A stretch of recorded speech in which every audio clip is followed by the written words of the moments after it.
next year. That's gonna be exciting. Yeah. It's gonna be a good one. And it's coming out during the summer. It'll be August of next year. So take me for my birthday, man. Oh yeah. All right. All right. Nickelodeon has just announced that they will be having a new streaming service called Nick Splat. Oh man. Which will feature Are You Afraid of the Dark and All Real Monsters. Oh, okay. Just those? No, I mean, but those are some big titles. The big stuff. To pull in the. Those are hard to come by. Yeah.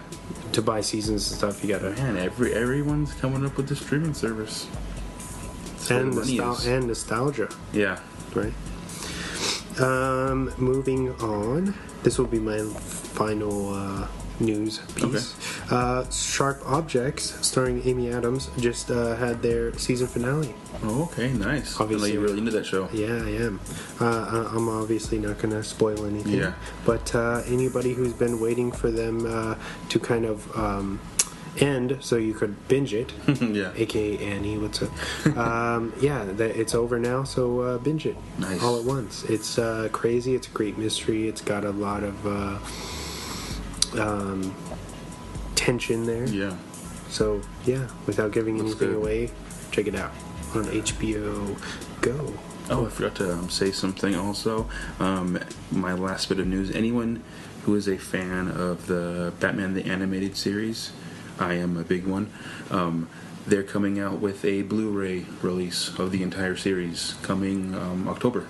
So all of the animated films? It's the movies, the series. Oh, the one that was on the 90s one. The 90s one, yeah. So get that in glorious Blu-ray HD 1080. Finally. Yes. Wow. After. I'm really glad I almost bought the boxes. I was like, they're never going to put this on Blu-ray. Yeah, they were. It was on DVD forever. I was contemplating getting those too, and then that news came out. But so I'm excited. Yeah, I love that show. Man. Yes, so look forward to that. I think it's like $100. Not too bad. Well worth it. Well worth it.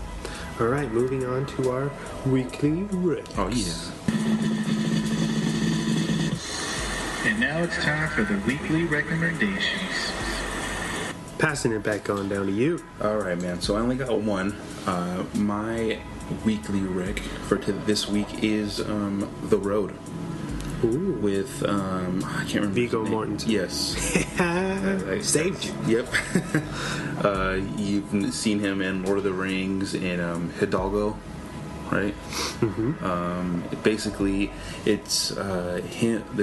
He plays a father, and he's trying to keep his son basically safe. It's a post-apocalyptic movie, and they're kind of trying to get to the West Coast, I think. Mm-hmm. Trying to get to some coast. I can't remember if it's the West or East Coast, but they're basically traveling by foot and trying to stay away from all the creepy, weird people that you would imagine to exist in a post-apocalyptic future. Mm-hmm. And he's basically... Yeah. Also co-starring Charlize Theron. Yes, for a little bit. And the son... is now grown. Yeah. Right? And he's been in a few things. He was in Let Me In. Yeah. He was the boy in that. That's right. He plays Nightcrawler in all the new X-Men movies. He's like the male Chloe Moretz. Yeah. You know? How we kind of seen them grow from Kick-Ass to now she's like big. Yeah. And it's strange because we're old. Yeah, I know. Oh, I remember when you were... Like, I was old when you were little, and now you're look like my age. My age when I was like watching movies when you were in them. Like, it's very strange. Yeah. But yeah, definitely check that out. It's a good movie. A lot of intense scenes. Great ending. Yes, great ending. Yeah. Awesome ending. Yeah, definitely check it out. The Road. I know that's based on a novel from the same. His name escapes me right now. I'm sorry, but the guy who wrote No Country for Old Men, wrote this as well, and so check out the book too. I've read the book. It's awesome. It's just as good. And then is that your one and only? Yeah, my one and only. Your turn, sir. All right, so. This is actually kind of news too, but I wanted to recommend Upgrade because it dropped today or this week. Did they drop on Blu-ray? Yeah. Oh shit, I'm picking that up Today, yeah. Starring Logan Marshall Green. Yes. AKA the Tom Hardy. Yeah. American Tom Hardy. Yep. Right? And this is directed by Lee Winnell, who's behind the original Saw. I think he's part of Conjuring, Insidious. He's done a bunch of writing stuff. He wrote almost all the Insidious installments, nice. I think. But yeah, he's really good. He's got a fantastic vision on this one. And yeah, I can't stress checking this out enough. Ooh, I'm going to buy it tomorrow. Thanks for letting me know. Yeah, of course. And then my second and final one is the Power Rangers movie. Oh, man. Nice. Because that movie is still awesome. Those suits, man. Oh my God. Favorite suits. Really? You like those suits? Oh yeah, all shiny and shit. Like that was just like the ultimate cool to me, man. When I saw those. You're like, whoa. Yeah, my so different. My mom, because I had been obsessed with them, right? Yeah. My mom. I think it was like Indian in the Cupboard or something. I would always watch that tape, right? Oh yeah. And so for my birthday, did you have that on VHS? I'm sorry. I did. I had that one. It looks like a little cover and it has like a fake key. And oh man, that was awesome. I remember getting that too. So sick. Sorry. No, it's alright. I would watch that like every day, and I was about to put it on, right? And my mom, being the sneaky person she is, she put the brand new, at the time, Power Rangers had just dropped on VHS. Yeah. She put the tape inside that one. Oh, snap. And then put it on for me. And so when it started, I was like, wait a minute, this isn't my movie. This is different. And then, yeah, of course, like that opening, the skydiving scene came on. Heck yeah. But yeah, everybody check out the 90s Mighty Morphin Power Rangers, the movie. The very first one. Yes. It's awesome. So good. And then that moves us right into our main focus. 5, 4, 3, 2, 1. And now for the movie focus of the week. All right, so tonight we are talking about Avengers: Infinity War. Yeah. It's just came out. It's from 2018. It's rated PG-13. It runs at a very long 2 hours and 40 minutes. Yes. It's got an 83 on Rotten. It's directed by Anthony and Joe Russo. Mm-hmm. Basically, in a nutshell, it's about the Avengers band together to stop the evil Titan Thanos. Yes. Basically. There you go. In a nutshell. So, of course, so let me open up this discussion with a serious question. Yes. Do you, what do you prefer? Do you love Marvel or DC? Like, what sits closer to your heart right now? As in cinema-wise? I would say everything. Everything, okay. If you're doing everything, I feel like right now Marvel movies are dominating. Okay. That's obvious. Mm-hmm. DC is kind of playing catch-up, trying to, I feel like sometimes maybe force things to try to get on course with them. But animated and comic book wise, I prefer DC. But I mean, I would have to say, movie wise, I like each of them the same. Okay. But there's just so much more to pull from with Marvel, just because it's been 10 years in the making, and there's so much more, things. There's so many more movies you can look back on. I think, how many movies have there been already? This is Infinity War was 19. Yeah, so that's crazy. So we have 19 compared to 5, I think. Because they have DC. Ant-Man and the Wasp, so they have 20. Yeah. Because that came out after. Oh yeah, that's right. And was there another Marvel release after that? Captain Marvel isn't coming out for another couple months, but that one is with Brie Larson. Mm-hmm. And so there hasn't been anything after Ant-Man and Wasp? No. Okay. Cool. But yeah, what do you prefer if you were to have to... Well, that's the thing is, honestly, I think DC, that Christopher Nolan had set the bar so high. Yeah. Because for all those years, they would only did, well, for many, many years, since the 80s, they only really did Batman. Yeah.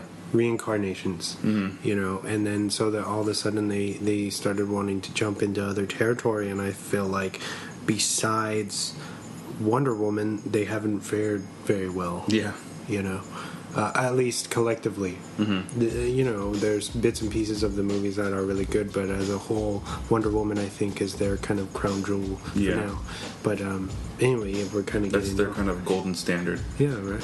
But they keep trying to come back to. Yeah.